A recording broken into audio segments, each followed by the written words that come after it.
নমস্কার বন্ধুরা, গল্পগাথায় আপনাদের সকলকে সাদরে অভ্যর্থনা জানাচ্ছি। আচ্ছা বন্ধুরা, আমরা ঘরে এবং কাজের জায়গায় বিভিন্ন দায়িত্ব পালন করে থাকি। একেকজন একেকটা রোল প্লে করি। Division of responsibilities. কিন্তু অনেক সময় এমন হয় তো যে নিজেদের মধ্যে মতভেদ তৈরি হচ্ছে যে আমি বেশি কাজ করছি, তুমি কম কাজ করছো, বা আমার কাজের ইম্পর্টেন্স অনেক বেশি তোমার থেকে। এরকম করে একটা নিজেদের মধ্যে মত পার্থক্য তৈরি হয়।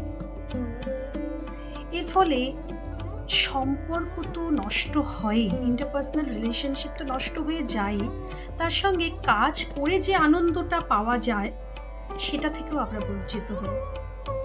চলুন আজকে শুনে নেওয়া যাক এর ওপরই একটি গল্প। একদিন ঘরের 4টে দেওয়ালের মধ্যে নিজেদের মধ্যে কথা হচ্ছে যে এই ঘরটা আমাদের ওপরেই কিন্তু টিকে আছে। কিছুক্ষণ পরে তাই শুনে ঘরের ছাদ বলল, শোনো, এই ঘরটাকে আমি রোদ, বৃষ্টি, তাপ থেকে রক্ষা করি, তাই তোমরাও কিন্তু আমার ওপরেই নির্ভর করে আছো। তো এই নিয়ে দেওয়াল এবং ছাদের মধ্যে বেশ বাকবিতণ্ডা শুরু হয়ে গেল।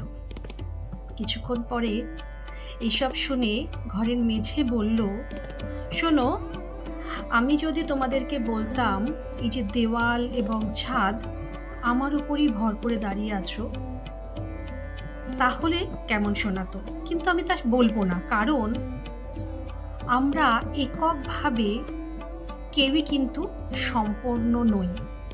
আমরা যখন দেওয়াল, ছাদ এবং মেঝে একত্রিত হই, তখনই কিন্তু ঘরটা সম্পূর্ণতা পায় এবং আমাদের কাজটাও পূর্ণতা পায়। তাই আমরা সবাই একে অপরের জন্য গুরুত্বপূর্ণ। ঠিক কিনা বলুন? আমাদের জীবনেও তো এমন ঘটনা ঘটে থাকে।